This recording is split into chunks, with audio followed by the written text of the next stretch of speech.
All right, welcome into C-Ball, Get Ball. I'm your host, David Pollack. Brent Rollins joining me as always. Brent, the pipes are a little bit weak. Sounding a little off, honestly. Yeah, the travel was interesting this week. My baby girl plays AAU basketball, so we got to go to College Station, which is always a fantastic place to visit. But going there was really fun. Y'all have probably experienced this before, but flight delayed.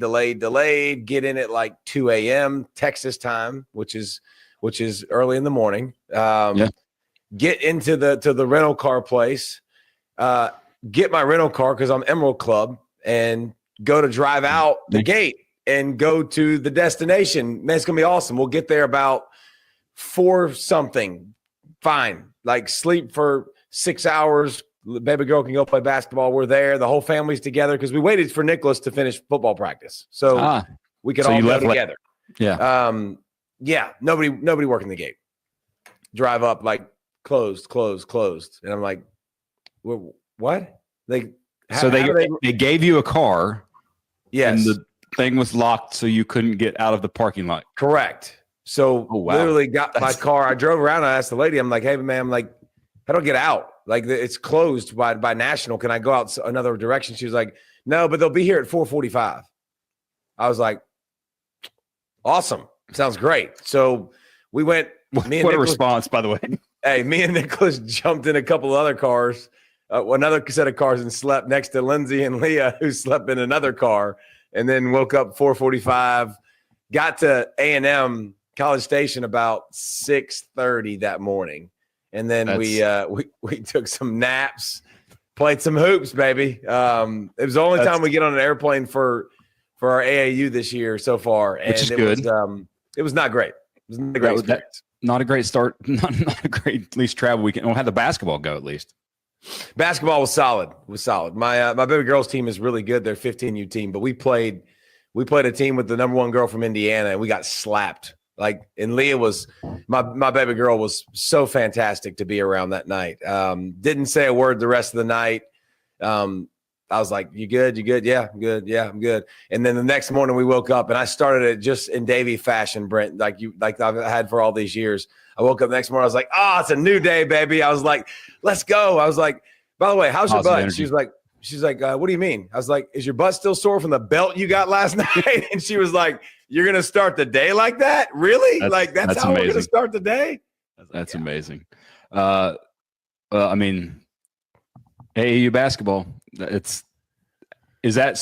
how much do you travel over the summer? We haven't talked about that as much. Yeah, we got one tournament in Ohio that we'll go to, but everything like Rock Hill, South Carolina is right down the road, which is beautiful, where we play a lot of the tournaments. But that's not the reason everybody joined in to see ball, get ball. That's not why they're listening. They probably like hearing it though, but probably not the reason they joined in. Yeah. Well, now some people didn't take too kindly. You were sending me some messages. Some people didn't love our or they did like or didn't like the college football rules that we're trying to implement to change the game and make it better. By the way, Josh Pate will join us in 20 minutes or so, 15, 20 minutes. A little bit. He's so much fun to listen to, interesting personality, but like one of the few dudes I think that just loves the game of college football like nobody's business. It's really, really fun to listen to him. So he'll join us in a little bit. Yeah, so we've been looking at, everybody, what this is broken. What's some of our solutions? You posed one last week, having a sort of rookie salary cap in a way for the NIL. And there was a lot of positive feedback. I will say, in true Twitter fashion, somebody responded and said, "This you?" ? And it was a link to you agreeing to your contract with the Bengals. Which is good. I like that. Oh, well, here again, the problem when you start talking about this is people think that you think that the players should not make money. That's not what I said. That's not what we believe. The players absolutely should make money. Everybody in this equation should make money. I just don't believe you should pick your destination, go to a school, and the reason you go to the school is because of money. I think there's let's find your fit. Let's make it uniform across the board where you only can get paid so much. And now you go to a place that I think you're truly going to be happy. And then there'll be less movement. And listen, if we can get to other rules too, and we'll slowly start to roll out our plans because we've got other plans that we think can really change the sport and help the sport evolve and grow.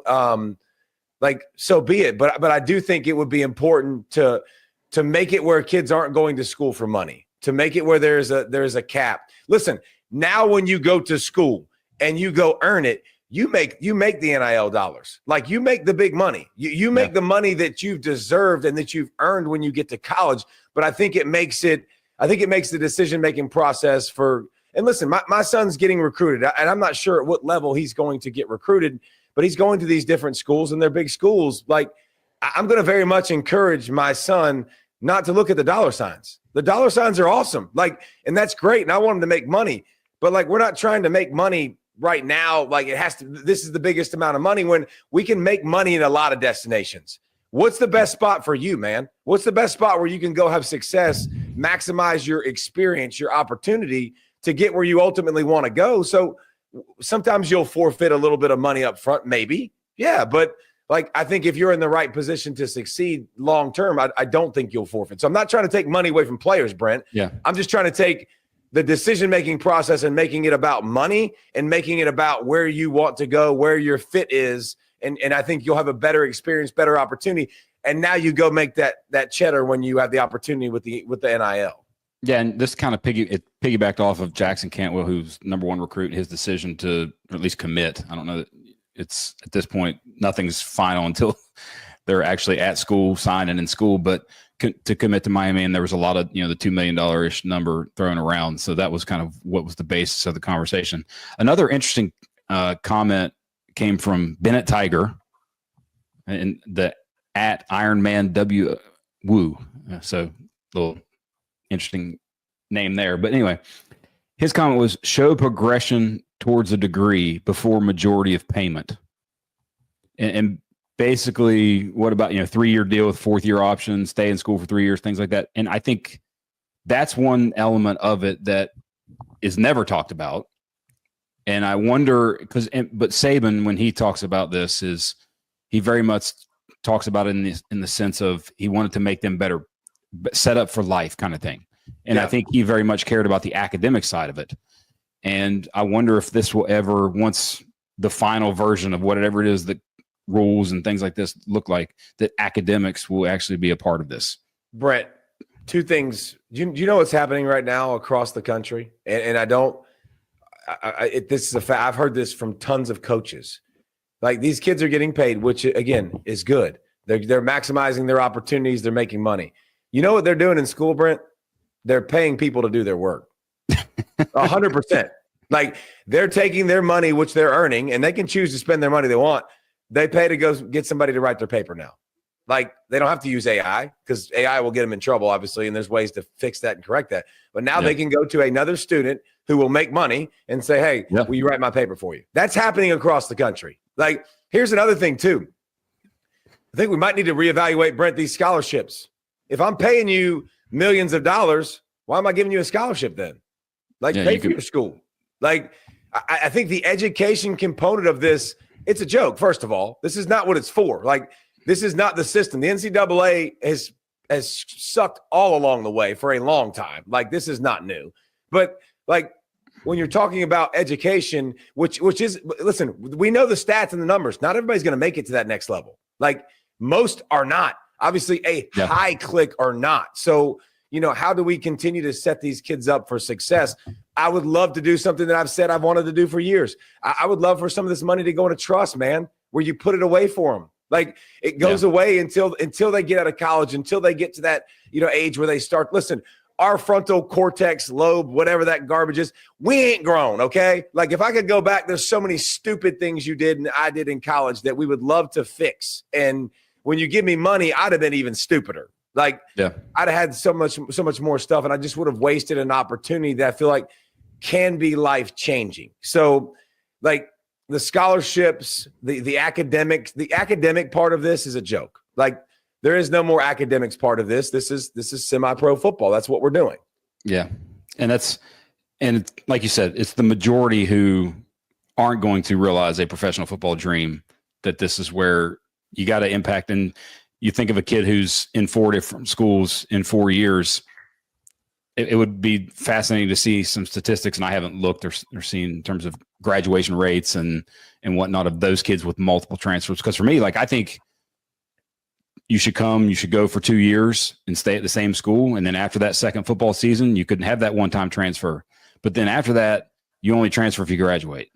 Like, I think because there is the component of that. We even did that, by the way, in our wills. Like, if Dean and I go away at any point in time, kids don't get money until they have a degree or they reach a certain age.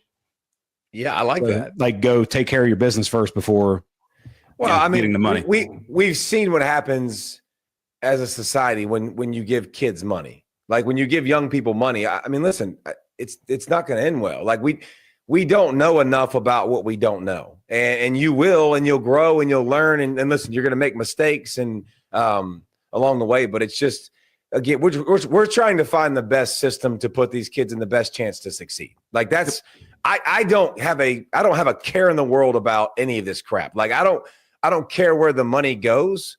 I just want these kids to be able to take this money and use it for their future and to benefit them greatly. And if you put a cap on where you're going to school as a rookie salary cap, now we've chosen an opportunity to be successful for us. That's the best. And, you know, we should get Josh Pate's take on this. I mean, because he's first of all, a couple of things that I love about Josh Pate. Y'all's hair looks strikingly familiar, by the way. Hey, it's perfect. A couple of things I love is college football junkie, absolute junkie for sure. Storm chaser, which is fascinating to me, and he's got the shirt on. Look at that! Like one of the best at what he does, man. Where are you at right now? David, where does it look like I'm at? Before I tell you where I am at, just by the context clues, where would you think I am? Look at the artwork. I have a guess. Okay, Josh, this is see ball, get ball, because I've been hitting the head a lot, and there's not a lot going on upstairs. Like, no. A hotel is my guess. Yeah, that's what everyone says. So this right here looks like hotel art. This is actually my living room. I can't show you the rest because there are boxes everywhere right now, but it's not the most common podcasting live hit backdrop. I will grant you that. But that right there, that's the state flower of Mississippi. That's a magnolia, my friend. Look at that. How beautiful. I was actually going to say, I thought it might have been your parents' house or something like that. Very well could pass for that. I can't even fault you. Hey man, so is this what new married life is right now? We're moving in, we're getting boxes done, we're decorating. How's that going? It's a preview of it. Yeah. So I'm told this is a preview, which is like a sign of things to come. But look, I'll be honest with you, Crate and Barrel is not, a place I'm familiar with historically. And there are boxes taller than I am of Crate and Barrel all around here right now. I don't know what's in them. Got my fingers crossed, hoping for the best. It doesn't look like cash. I don't think there's cash in these boxes. So there is. Just outdoor. Follow up. Your cat to get you, my friend. You are good. All right. Hey, Josh, you came out with your top 20. After spring. So what is the what was the biggest struggle? What was the hardest part of the top 20 putting together that you said this was the hardest decision I had to make? Explaining to people how irrelevant a post-spring top 20 is. That was by far the hardest. Then the follow-up, the distant second was, okay, what do you do with your Georgias and your Ohio States? The ones that I know perennially recruit top 5, if not higher. So they got all kinds of talent loaded up, but it's unproven. And we're not even to fall camp yet, David. So, in fall camp, you start to hear stuff that may make you feel confident about a unit or a guy or a side of the ball that maybe, you didn't even have as much confidence in 3 months ago. And a football game hasn't even happened, by the way, but you're just getting good intel, or maybe you're reading practice reports or whatnot. Well, we're not to that point yet. So I'm sitting there thinking to myself, Ohio State basically littered half of the draft with their departing guys. Georgia as well had a lot of guys leave. I'm looking specifically with Georgia because I assume we'll talk about them more. I'm thinking about how they couldn't run the ball to their standard last year. They didn't really even play defense to their standard last year. Do I have confidence that they've glared in on that and honed in on that? I do. But also I haven't gotten a proven finished product in my hands that just solidifies it's all fixed. And for all the negatives and all the faults that people want to throw at Carson Beck, I got no problem with it. Or throw at Mike Bobo, I got no problem with it. There's also this little thing that you need to remember. They were a top 15 passing offense last year, at least. So last year, they could bail themselves out somewhat, not being able to run the ball, because they did know they could throw the ball. And that's not a slight against Gunnar Stockton. What I'm saying is it's less proven that they can just blanketly lean on being able to do that. So I can say the same thing about Ohio State. So how do you judge those kinds of teams against a team like Penn State, where there's not really a ton of question? The only question is they're all the way up here. Can they just get over the hump? Because they got proven production everywhere. And the one thing they hadn't been able to do is throw the ball in big moments. And they went and got themselves 3 good receivers out of the portal. But, David, they're not like freshmen that we haven't seen play. We've seen all the guys play. So that is proven production a la Florida State 2 years ago in the portal. FSU went and got a bunch of guys who you had seen play, and we brought them all here to Tallahassee, and now they win the ACC, unlike last year. So I don't know. That's a post-spring kind of view of it. It may be, in fact, it's likely when we get to fall camp, even before week 1, I think my opinion would probably change on a few of those teams just based on the intel you're getting from fall camp. But the phone says it's May, so that's how I felt in May. Well, when you say Georgia specifically, and then I'll let Brent ask the next one, like I look at the Georgia roster and I go, where is the position group that is going to dominate? Yeah. Like last year, I could pick several positions. I could pick a returning quarterback that was elite of elite. I could pick linebackers that were all over the field that were great. A safety that we knew were getting picked in the first round. Like I could pick that. Like people get upset and they look at, well, we've been recruiting top-notch talent. Well, where is it going to go? And Georgia dropped more passes, obviously, than anybody in the nation last year while doing all of this. So, like, it's interesting to me that, Georgia fans get upset with me, obviously, but I know they get upset with you as well. Well, it's because despite hailing from Columbus, Georgia, or nearby Harris County, there's just an obvious hatred anytime you point out something negative, which I've always thought was one of the lower hanging fruit styles of rebuttal. When someone says something that you may not even necessarily disagree with, you just don't like. You could tell me this living room's a mess. Well, it's not because you're anti-me. It's because this living room's a mess right now. But in football also, because this is a fact that there's garbage all over my living room. It's subjective that so-and-so is the 11th best team in the country in May. But I will say, this time last year, I go back to whatever feel you have on a team this time of year. I remember vividly, we did one of these segments in August, I guess it was. And it was when Georgia was the favorite to win it all. They were number 1 team in the odds board, number 1 team to win the SEC and win it all. And I'd been around the program a little bit. You talk to people around there, and I didn't feel that emanating from inside the program. Like I thought internally last year, they had more healthy question about themselves than the rest of the world. So I picked them to lose 2 games. I didn't even think they'd go to Atlanta. So they did lose 2 games, but the rest of the SEC was down as well. So they go to Atlanta. But my point is, I heard all that last year. How in the world are you picking them to lose 2 regular season games? Where are those losses going to come from? Well, not only did they happen, could have lost more.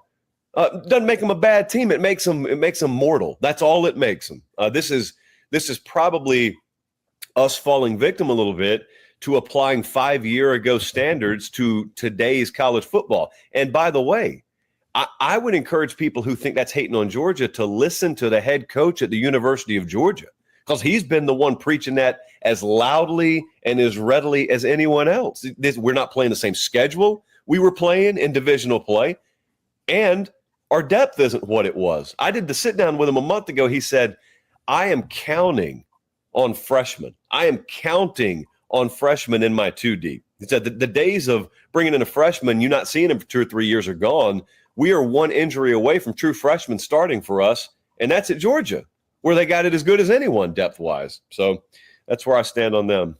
So it seems parity is, or increasing parity and distribution of talent. That's a thing. We know that. So where's the line you think in your top 20?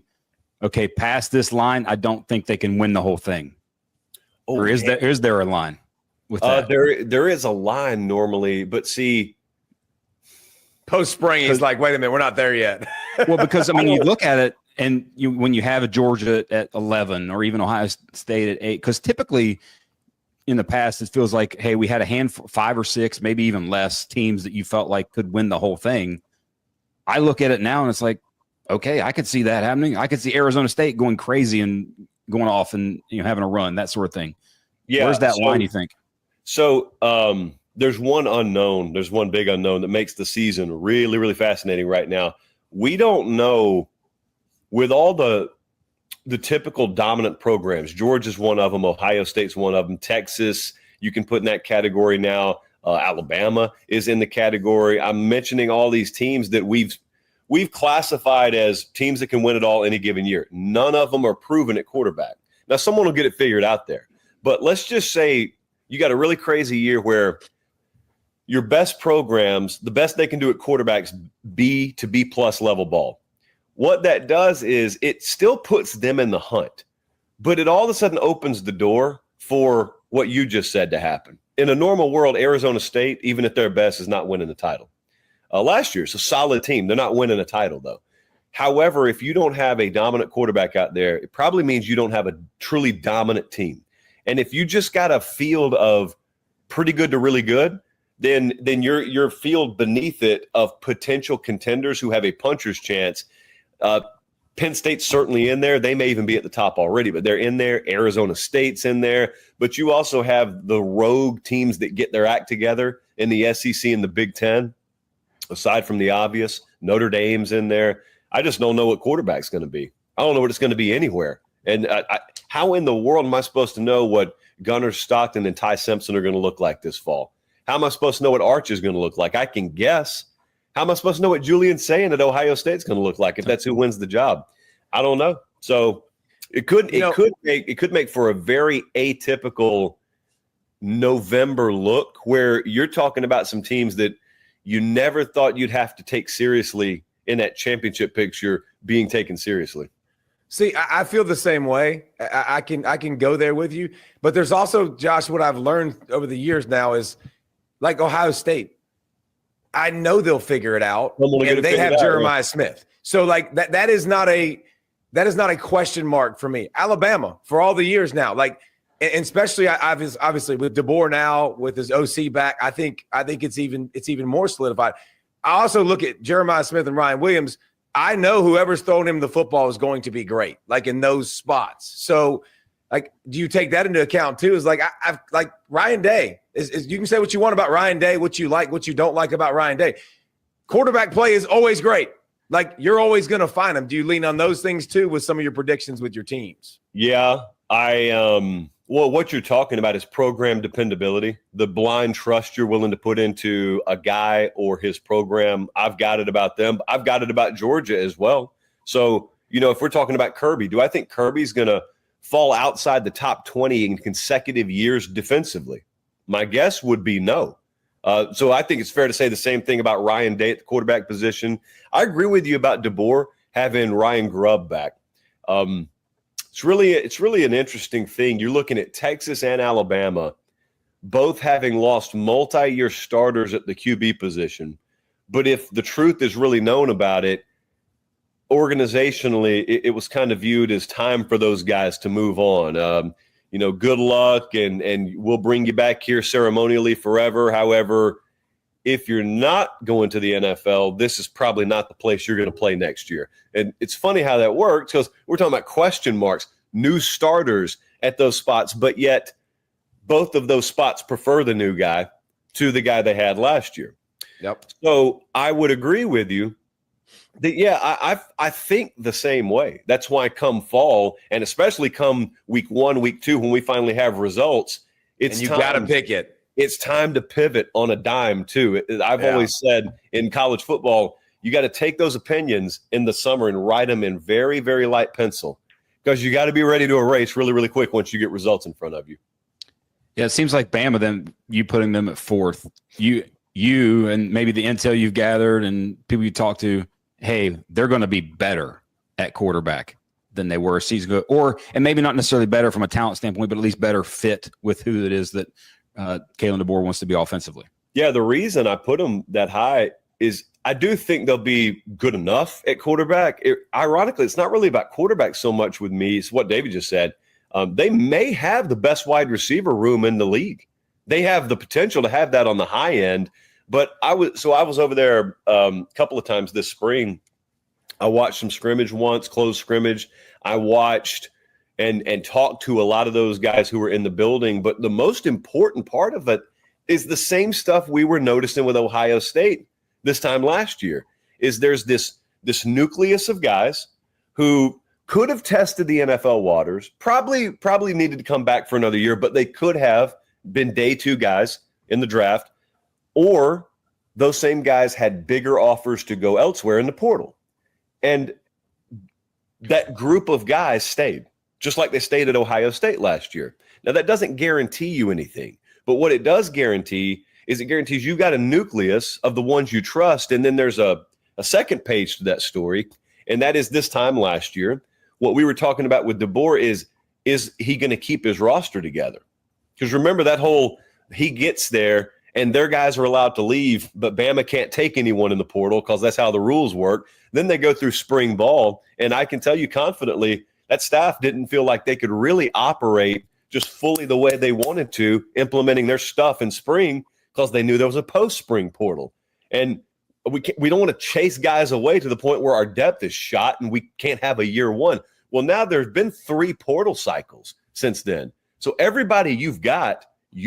Like everyone who's still there wants to be there. And then thirdly, the DB room is incredibly, incredibly upgraded personnel-wise from what they had a year ago. And they weren't terrible a year ago, but you'll remember when Georgia went over there to play them. They get up big on Georgia, but once Georgia started slinging the ball, boom, boom, boom, boom. What's because they had freshmen all over the place.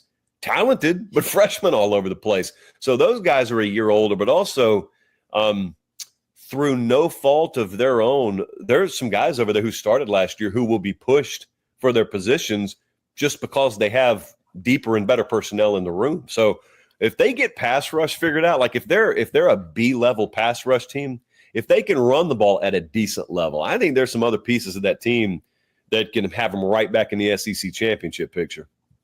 And Ryan Williams is a year older too. Thank God we won't hear he's 17. Legal adult. Yeah. Huh? He's a legal adult. He's an adult now. We're not gonna get that anymore. All right. One place we really, really agree. There's a lot of places we agree, but like I'm all in on Clemson. I'm all in because I see the same things in this roster that I saw with Dabo's championship teams. The trio of wide receivers, the quarterback position being solidified. I don't see an offensive line that's a bunch of hammers. That's not who they were. That's not who they were then either. But they're going to survive elsewhere. The defensive linemen that are going to be, a couple first-round picks, a corner that's going to be drafted, like a scheme I think that will fit them better with Allen coming in that I think is going to be great. How all in are you on the Tigers? Is this something that just post-spring? It won't be post-spring. It'll probably be post-fall as well. I can't imagine there's anything that makes me turn the volume down on them. I don't know what's going to – there's not really a lot of unknown. The entire premise of them being as high as they are right now is because we've got a lot of dependability. You got an offensive coordinator quarterback combo that we've seen a couple of years together now. But you know what? You mentioned something there. I'm glad you mentioned that. Yeah, all 3 levels of their defense, they got NFL guys. But, that's what you come to expect at Clemson. You're right. They never had dominant offensive line play. So, if they've got plus at that position right now, that's good enough. And they got Matt Luke running that position room, by the way. So there's a proven commodity there. But you mentioned the key. When Clemson was winning, when they were going toe-to-toe back 5 or 6 years ago with the big boys, they had some of the best wide receiver rooms in the country. And since then, the talent level in that room just fell off. No difference makers. And for the first time, I would say since that 2019 season, maybe even, they've got several guys in that room that can change a game. And I'm not asking who their quarterback's going to throw the ball to. I got a guy, Klubnik, okay. He needs to have a big year, but I know him. I've seen him. Came on really strong. I thought he played his best game in the playoff game against Texas. They lost, but I thought he played his best ball in that game. So that's the lasting image in my mind of him. But there are guys in the room they could trust. Those guys came on last year. They're not true freshmen. They came on last year. So I also think there's this other part, David, where you talk about a story in college football. Dabo Swinney's a really proud guy, and he's a really principled guy. And so he's got what he believes in and how he believes a program should run, and he doesn't apologize for it. And even when I've disagreed with him on this or that, I so appreciate that. Just define your principles and values, stand behind it. And you know what? He's not guessing whether it works. He's got a couple of national championship rings and has got a decade of dominance over there that proves it does. But he may have pivoted minorly here or there, but largely he's stuck to his guns. And this is the year where if they were to win it all, with every voice outside the four walls of that program yelling at him, he needs to change this and that. If they were to go on a run in the portal NIL era of college football, I don't know if he'd retire. He'd coach 30 more years for all I know. But that would be the moment. If you ever wanted the ultimate ride off into the sunset moment, that would be right on the national championship stage. Confetti still raining down. You just thank you, good night, and throw that thing and just walk down a tunnel. And that's the last we ever see of Dabo Swinney. That would be basically made for Netflix. Yeah, Meemaw would support that program, wouldn't they? I mean, the way he does his business, like she would.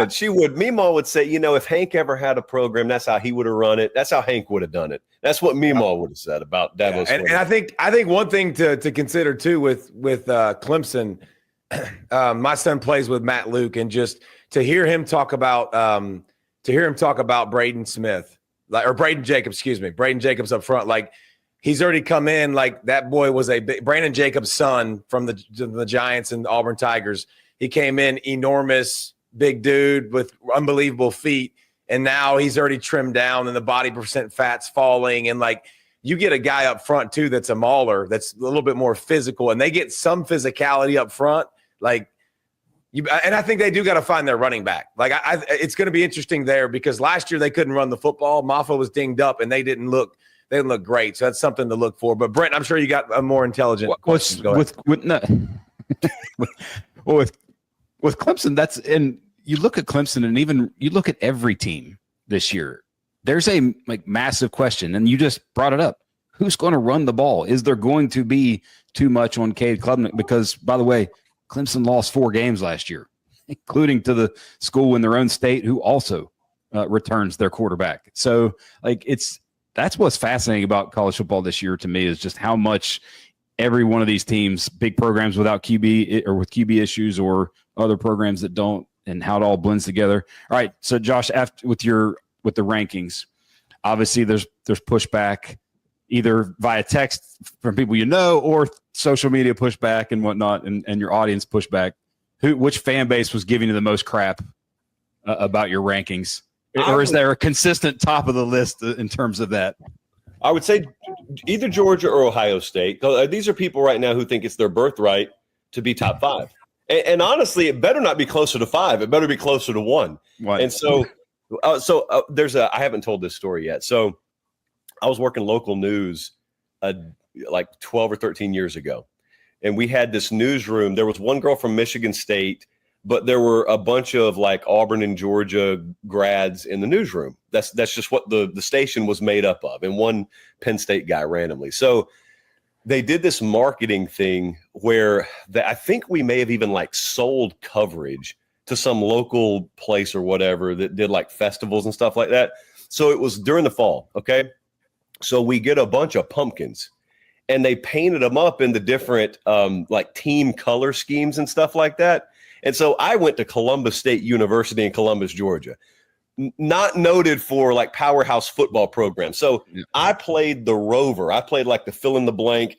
I'll hold the rival pumpkin. And so I would pose during a game week with, if it was Georgia playing LSU, I'd hold the LSU pumpkin, or if it were Auburn playing Alabama.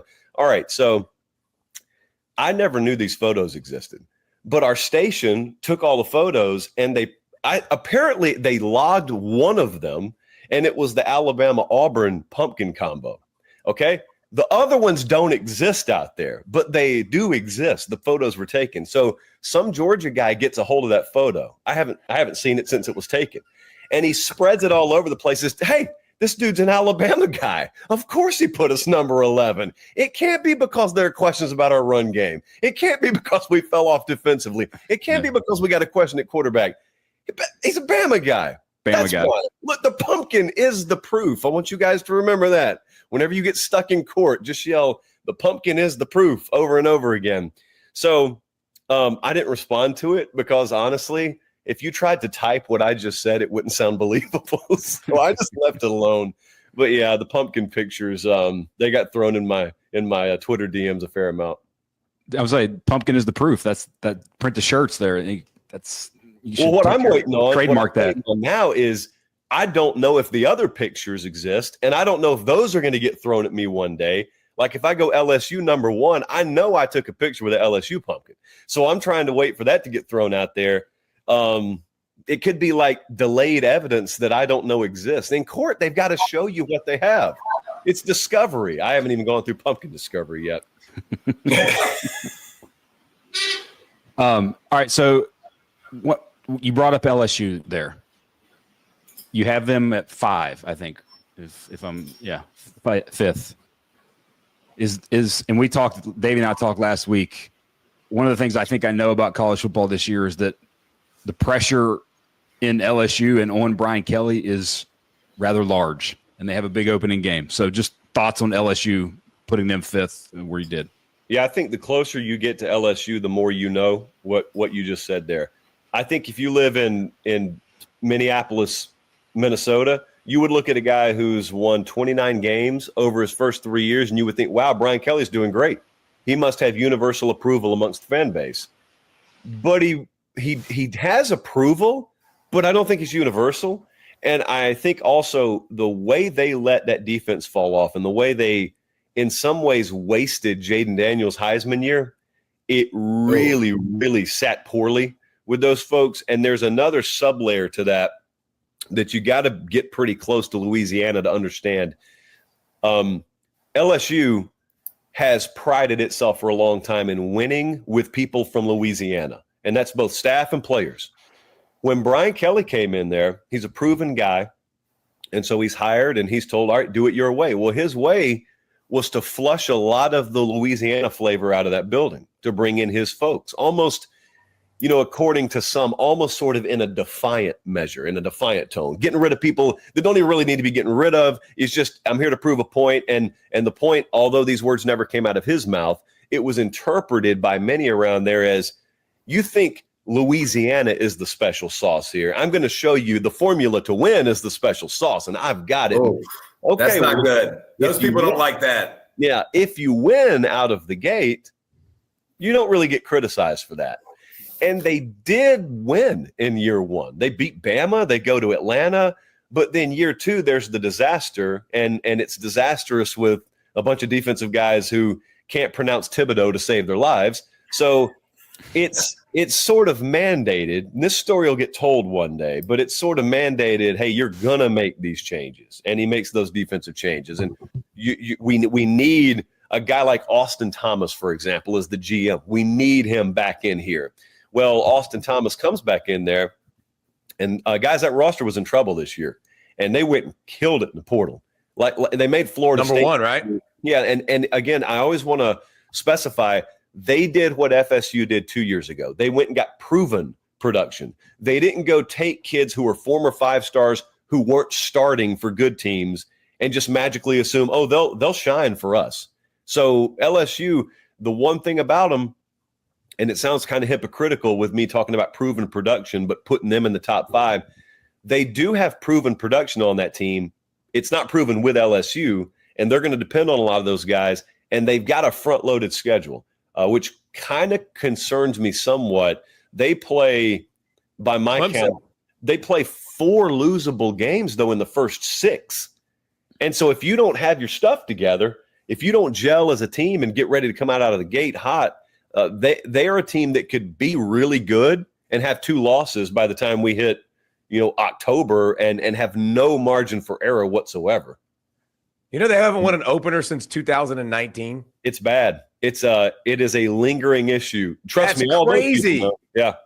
2019, they haven't won an opener. Like, Well, that was Joey B was there last year. That was when they lost to USC, which was a great game, but they lost to USC. That's when Kelly did the whole, and then the cup comes off. This is a Broyles Award cup. It wasn't that, but the cup comes off the table because he knew that was the one that they were supposed to get to end the curse. And now it's college football's version of like Red Sox Cubs back in the days. Well, everyone knows LSU can't win week one. They can win a national title, but they can't win week one.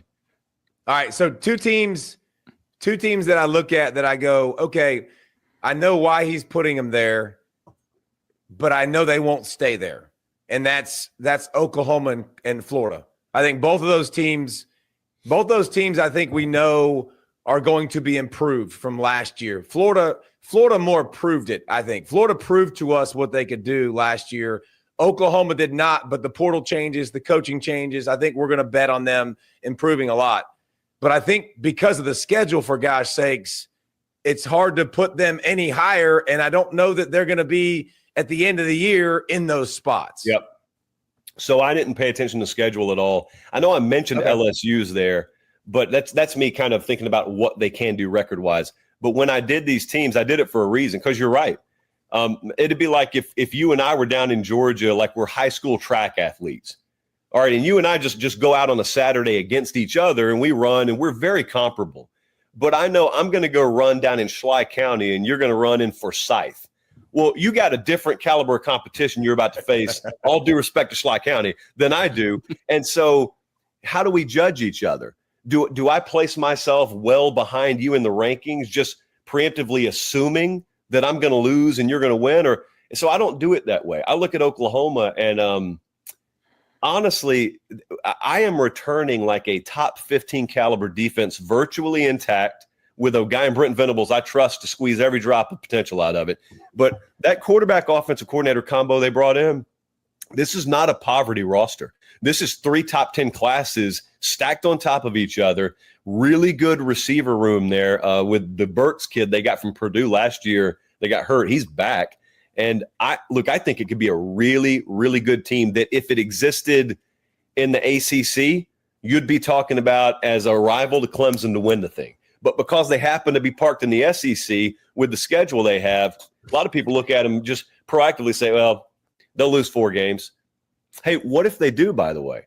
What if someone with that schedule loses 3 or 4 games by 1 possession? How am I supposed to judge them? And I feel the same way about Florida. I've taken a lot of criticism about that with Florida, but with Florida, for whatever people think about Billy Napier, I'll say the same thing about him I've said about Dabo, except Billy doesn't have the rings to back it up, whereas Dabo does, but he believes in his process every bit as much as Dabo does. There's no doubt. I was just down there last week. There is zero doubt. When you walk around that building, we know exactly where we're headed. We know exactly what we're doing, why we're doing it. Lagway didn't throw early in spring, but he's healthy. He's ready to go. He'll be ready to go for the fall. So the quarterback question mark's kind of erased.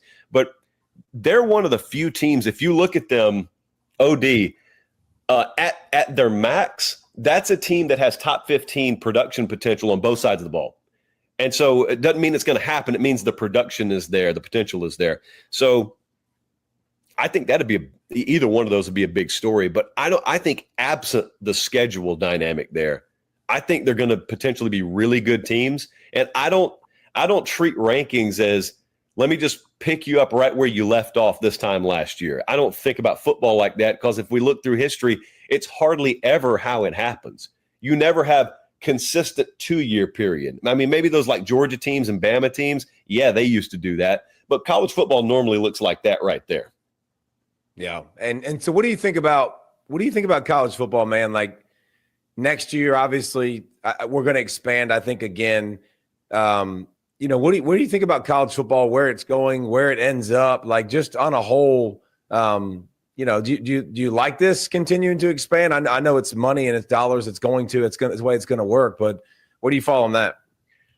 Well, I was never for it to begin with. I knew I was in the minority, but I made my thoughts known even back when we were in the 4 team and they were expanding, I was of the opinion that I didn't want it originally for the same reasons I'm not crazy about it now. I'll deal with it. I'm happy to live in the world where we get to cover it for a living. I love it. It's the greatest sport in the world.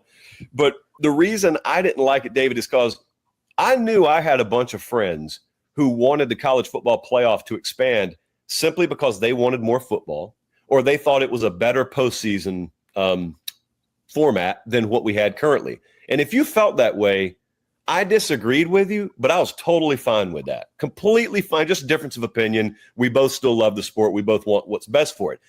What I knew was the people who have control of the sport are not expanding it for the same reasons a lot of fans want it to expand. And it just so happened that they had overwhelming public support on their side to make a move for ulterior motives. That's how I saw it. I think they looked at the playoff, and while we saw playoff, they saw an ATM machine that just had a playoff logo attached to it. It's just strapped on the side of it. And that's why there was you'll notice there was never any talk of expanding just to 6 or expanding to 8. It went straight to 12. And I remember the day the thing got finalized, I went on my show and I said, number one, I told you so. But number two, it's not going to stay at 12. Because why would it? If that's your motivation, why would it stay at 12? And so you get, like 5 minutes into the 12-team format, and we got headlines about going to 14 or 16. But it's the reason I get a little upset about it is this is not isolated. You can't talk about the college football playoff without also talking about how big of a mess the NIL portal situation is. It's because the right hand or hands haven't been on the wheel for a while. And in lieu of the right hands being on the steering wheel, the wrong hands find their way onto the wheel. And there's really no limit to how many ditches they can run the car into. And there is no form of entertainment in all of American entertainment culture that is immune to poor decision making. And I think it'd be very ignorant to just assume football is immune to that. Because I've used this example a million times, but I remember I'm a kid growing up in the late 90s, early 2000s. I remember how massive pro wrestling was at that point. I remember how massive NASCAR was because I'm watching both of them with my dad. Well, Dad didn't like pro wrestling all that much, but he was watching NASCAR. But I remember thinking like, man, this is just a license to print money. And then all of a sudden NASCAR said, well, since we've already got these folks, let's pivot our business plan, our business model a little. Let's go put races in Chicago. Let's go after the major markets. Let's take a race out of Darlington every now and then. And so they abandoned their core audience to go after a new audience that couldn't have cared less about him. Then they tried to come back and they found their core audience said, nah, we're good. Pro wrestling, same thing. So football is a lot more sustainable. It's run the gamut a lot longer than those, but at its core, it is still a form of entertainment. And what has drawn people to, I'll tell you, what's drawn people is a lot more than just the game of football. Because if it was just the game of football, then these UFL games would have massive ratings. Yeah, but they don't. So it's a lot more than just the game of football. There's something special about those brands, the mystique, the pageantry. The NFL figured this out. What's special about the National Football League? College football really needs to remember what's special about college football and promote and market that instead of looking to use it. People who aren't responsible for having built it coming along and looking to use it to fatten their own pockets. That's my long-winded college football playoff take, because it's not just about, hey, how many teams do you think should be in the field? It's a much bigger topic that we could go a long time on. So who's the right hand? You said the right hand steering the ship. Who is that, or what does that look like? Yeah, I've never thought it needs to be one person because everyone throws Nick Saban around. Well, I've got no problem with that. But I want people who have lived in the game and who have the game's best interest at the forefront of their decision making. How many people, for example, are willing to say, this is the best idea, but it won't make us the most money. Let's do it. That person I want a lot closer to the driver's seat than right now, because if you'll notice, none of the changes that have happened in college athletics recently have lost anyone money. It always just so happens that the changes that have been made coincide with how much more profitable can we make this or that? One example of the kind of thinking I'm talking about, I'm not going to give you a person, but one of the examples of the kind of thinking that I would like to prevail more often is, you guys, if you've ever been to a Notre Dame game or a Michigan game and you've walked in their stadiums, it's so pristine. There's hardly any ad placement anywhere. And it's not because brands don't want to advertise in Notre Dame Stadium or the Big House. It's because a long time ago they said, this could be a potential revenue stream for us. However, we value the integrity of our aesthetic in our stadium more than we value the ad dollars. So we're going to voluntarily leave that money on the table to enhance what we think is important about the way we present this venue. That is an example of the kind of thinking that I would love to see prevail in college football, because contrary to popular belief, no one's going broke right now in this sport at the highest levels. You may have to spend more wisely because you have to, pay more people than you used to. No one's going broke right now. Yeah, you got a lot of money to spend. That's for dang sure. And then they have for a long time. And spending's been going on for a long time. It's just a matter of how much. And so I think getting a hand on this will be interesting to watch. Hey man, thank you so much for your time. Appreciate your work. One last thing, I got to finish on this. How did the storm chasing start? So when I was a kid, both my parents worked, so they would drive me to school. I was going to school across the Chattahoochee over in Phoenix City, Alabama, because that's where Meemaw lived. And so I would ride the bus to Meemaw's house every day after school. So I would either watch Sports Center or Weather Channel. That's all I watched. Cartoons, Nickelodeon occasionally, but I largely just watched Weather Channel. So mid-90s comes along. I'm just old enough to, be able to go to the movie theater, and my mom takes me to go see Twister. Ball game. That's it. Once I realized not only did, these things really happen, tornadoes happen in real life, but also there are people who don't run from them. There are people who run towards them and document them and then try and help people who are impacted by them. I don't know, because David, I was scared to ride roller coasters when I grew up. I was scared of everything. But for some reason, the thing that should have scared me the most, I was drawn to. And so I always told myself, if you ever get old enough, you can afford it, you need to, dead serious, I wrote this down one day in a journal. I wanted to cover college football for a living because that would take up my fall, but it would free me up in the spring to go chase tornadoes. Now that was like a dream scenario. That your dream scenario, that's not supposed to be able to happen in real life, right? That's what you dream about. We made it happen, man. And so now college football really year round, but especially in the fall, but in the spring, it's so funny because I mentioned it on the show when the show first started to get a little bigger, and I didn't appreciate how many people were watching it. And so I get hit up with these storm chasing teams from the Midwest who said, did we hear you right? Did you say you love storm chasing? Come along and ride with us. So anytime there's an outbreak, just hit them up. Hey guys, you going out? You going? Okay, I'll fly into OKC. I'll fly into Memphis. I'll fly wherever. I'll meet you guys. Let's go do it. So that cannot be. Oh, we got to know this. Is wifey on board with that? Because this hobby will die quickly if she's not. So she's on board enough, and I'm going to whisper that. Okay, let me look over. So she's on board enough. She's not Helen Hunt. It's the only time I'll ever say that about her. She's no Helen Hunt. That's for sure. Well, man, keep doing your thing.